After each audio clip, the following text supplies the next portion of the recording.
Neesham आपके साथ इस वक्त में लक्ष्मी उपाध्याय। नमस्कार, आप सभी का बहुत स्वागत। आपके साथ हूं मैं खुशबू मनोरमा मिश्रा और आज हम जिस विषय पर बात करेंगे वो अपने आप में बहुत महत्वपूर्ण है, क्योंकि कोलकाता में देखिए ये जो पूरा घटनाक्रम हुआ है उसके बाद सवाल कई सारे उठे और ऐसा लग रहा था कि बातचीत का दौर शुरू होगा, लेकिन देखिए डॉक्टर्स और जो मुख्यमंत्री हैं उनके बीच तो बात नहीं हुई, लेकिन इन सब के बीच जो राज्यपाल का एक बयान है वो काफी ज्यादा अब वायरल हो रहा है, आप कह सकते हैं, क्योंकि उसके मायने काफी ज्यादा अलग निकाले जा रहे हैं। देखिए, राज्यपाल बोस ने साफ तौर पर यह कहा है कि मैं मुख्यमंत्री का सार्वजनिक तौर पर बहिष्कार करता हूं। सार्वजनिक तौर पर बहिष्कार का मतलब क्या होता है, उनके इस बयान के मायने क्या हैं, वो क्या कहना चाह रहे हैं, इसको समझना होगा। उनके बयान का मतलब है कि वो मुख्यमंत्री ममता बनर्जी के साथ कोई भी मंच साझा नहीं करेंगे, यानी कि जिस कार्यक्रम में ममता बनर्जी होंगी वो उस कार्यक्रम में उनके साथ वहां पर नजर नहीं आएंगे। इसी के साथ उन्होंने उनकी जो तुलना की है वो अपने आप में बेहद महत्वपूर्ण सवाल खड़े कर रही है। लेडी मैकबेथ से उन्होंने उनकी तुलना की है। आपको ये भी बताएंगे कि आखिर लेडी मैकबेथ से उनकी तुलना क्यों की गई, राज्यपाल इसके क्या मायने समझाने की कोशिश कर रहे हैं, मैकबेथ के बारे में क्या कहा जाता है, ये अपने आप में एक अलग चर्चा का विषय है। लेकिन आप ये समझिए कि मुख्यमंत्री ममता बनर्जी का ये बयान तक आ जाता है कि मैं इस्तीफा दे सकती हूं, मैं इस्तीफा देने के लिए तैयार हूं, मैं भी चाहती हूं कि उस लेडी डॉक्टर को इंसाफ मिले। उन्होंने कहा कि मैंने 1 घंटे तक हॉल में इंतजार किया, डॉक्टर से डॉक्टर का प्रतिनिधिमंडल मेरे पास मिलने नहीं पहुंचा, उस पूरी मीटिंग की वीडियोग्राफी के भी इंतजाम करा लिए गए थे। तो ये मामला पूरा ममता बनर्जी पर किस तरीके से भारी पड़ रहा है, ये इन तमाम तथ्यों और चीजों के आधार पर समझा जा सकता है। बिल्कुल, तो आप ये भी समझिए कि सबसे पहले आखिरकार जो राज्यपाल है उन्होंने क्या कहा। देखिए, कोलकाता कांड और उसके बाद की स्थितियों को लेकर ममता बनर्जी और राज्यपाल आमने सामने हैं और इस बात जो राज्यपाल के ऑफिस की ओर से एक वीडियो संदेश सामने आता है और इस संदेश में कहा जाता है कि मैं मुख्यमंत्री का सामाजिक बहिष्कार करूंगा। सामाजिक बहिष्कार का मतलब है मैं मुख्यमंत्री के साथ कभी कोई मंच साझा नहीं करूंगा और ऐसी किसी बैठक में शामिल नहीं होगा जिसमें मुख्यमंत्री हो। अब देखिए, जो कंपैरिजन किया गया लेडी मैकबेथ से वो आपको बताते हैं क्या है। लेडी मैकबेथ जो है मशहूर उपन्यासकार विलियम शेक्सपियर की जो एक प्ले है द ट्रेजेडी ऑफ मैकबेथ के मुख्य किरदार हैं और आप अगर कम शब्दों में ऐसे समझिए कि इस प्ले में ये वो महिला है जो अपनी इच्छाओं के लिए किसी भी हद तक गुजर सकती हैं। हालांकि इसके मायने और भी बहुत ज्यादा, लेकिन अगर आप कम शब्दों में समझे तो इसके मतलब यही है। तो अब आप समझिए कि राज्यपाल जो है कहीं ना कहीं क्या कहने की कोशिश कर रहे हैं और जिस तरीके से उन्होंने सामाजिक बहिष्कार की बात कही है वो अपने आप में कोलकाता में एक जो क्लेश है वो दिखा रहा है कि आप कहीं ना कहीं एक तरफ तो जो न्याय की बात है वो नहीं हो पा रही और दूसरी तरफ सबसे बड़ी बात है कि जो 2 बड़े जनप्रतिनिधि हैं उनके बीच इस तरह का संवाद कहीं ना कहीं इस पूरे मामले को और ज्यादा बड़ा करता हुआ फिलहाल नजर आ रहा है। अब आप देखिए, लेडी मैकबेथ जो कहा जा रहा है उनके लिए ये कहा जाता है कि वो बहुत महत्वाकांक्षी लेडी थी। खासकर अगर आप कहें सत्ता के प्रति जो उनका प्रभाव रहा, जो उनका लगाव रहा, उनके लोग और अत्यधिक महत्वाकांक्षा के लिए उनको सत्ता के प्रति जाना जाता था। जैसा कि देखिए, ममता बनर्जी को लेकर भी ये सवाल खड़े होते हैं कि वो अपनी सत्ता बचाने के लिए कुछ भी कर सकती हैं। कुछ इसी तरीके की जो एक पर्सनैलिटी के रूप में लेडी उनको जाना जाता था, जिसका कंपेयर राज्यपाल जो है ममता बनर्जी से कर रहे हैं।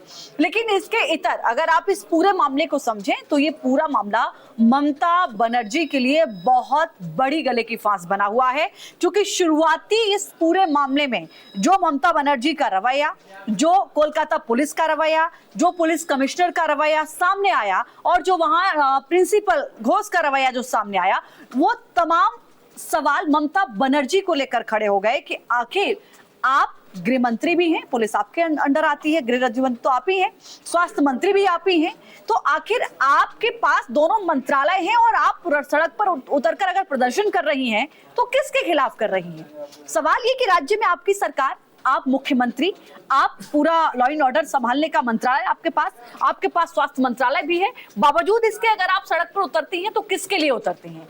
और अब नतीजा ये रहा कि खुद बीजेपी की ओर से भी कहा जा रहा है कि झुकना इसे कहते हैं। ममता बनर्जी को यह कहना पड़ा कि मैं इस्तीफा दे सकती हूं जनता के हित के लिए।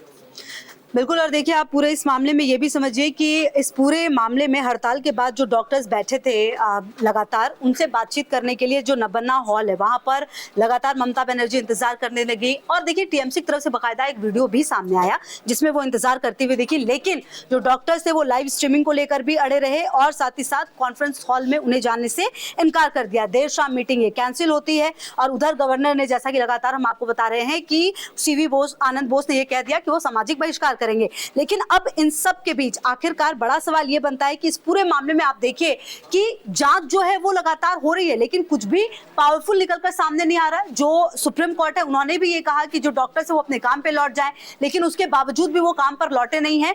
तो अब आखिरकार बातचीत का रास्ता निकलेगा कैसे? क्योंकि आप देखिए, जब ममता बनर्जी ये बात कहती है कि मैं इस्तीफा देने को तैयार हूं, तो अपने आप में बड़ा बयान है ममता बनर्जी की तरफ से।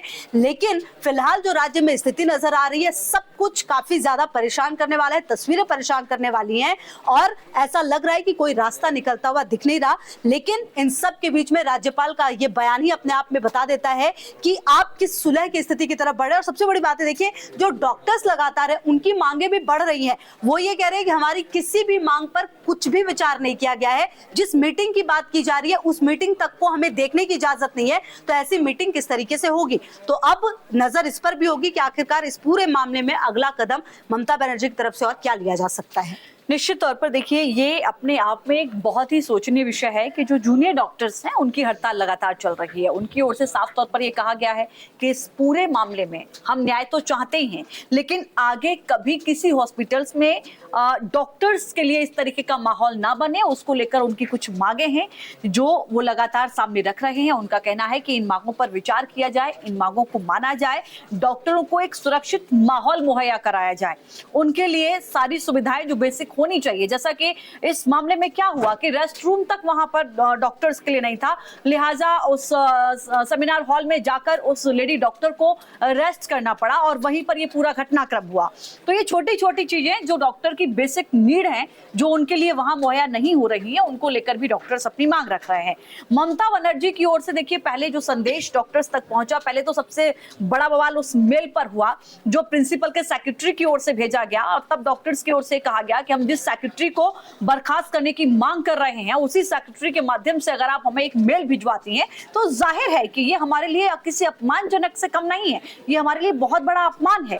तो ऐसे में उस मेल पर भी बवाल हुआ।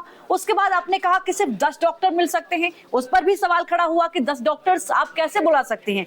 कम से कम 30 से 40 डॉक्टर्स की मांग की गई, उस पर बात बनी। लेकिन फिर कहा गया कि नहीं, इसकी वीडियोग्राफी होनी चाहिए, लाइव रिकॉर्डिंग होनी चाहिए कि हम मीटिंग में आपसे क्या बात कर रहे हैं। लेकिन बावजूद इसके जब सहमति नहीं बनी तो ममता बनर्जी उस हॉल की वो तस्वीरें आपने देखी होंगी, जब वो बैठी हुई हैं, सामने टेबल चेयर खाली पड़े हुए हैं, कोई भी डॉक्टर वहां पर नहीं पहुंचा। उसके बाद ममता बनर्जी को शायद ये समझ में आया कि स्थितियां उनके अनुकूल अब नहीं है, उनके प्रतिकूल बहुत ज्यादा जो है परिस्थितियां पश्चिम बंगाल में, खासकर डॉक्टर्स ही नहीं, आप देखिए तमाम तबके के जो लोग हैं वो ममता बनर्जी के खिलाफ और पश्चिम बंगाल में खड़े होते हुए उस पूरी घटना के बाद नजर आ रहा है। तो चलिए, कई सारे सवाल हैं, देखना बेहद महत्वपूर्ण होगा। और सवाल ये भी है कि आखिरकार ममता बनर्जी पुलिस कमिश्नर को हटाने के बजाय अपनी बलि क्यों दे रही है? बात इस पर भी लगातार सामने आ रही है, लगातार नजर रहेगी। बहुत शुक्रिया। न्यूज नेशन अब व्हाट्सएप पर खबरों के ताजा अपडेट के लिए न्यूज नेशन के इस QR कोड को स्कैन करें।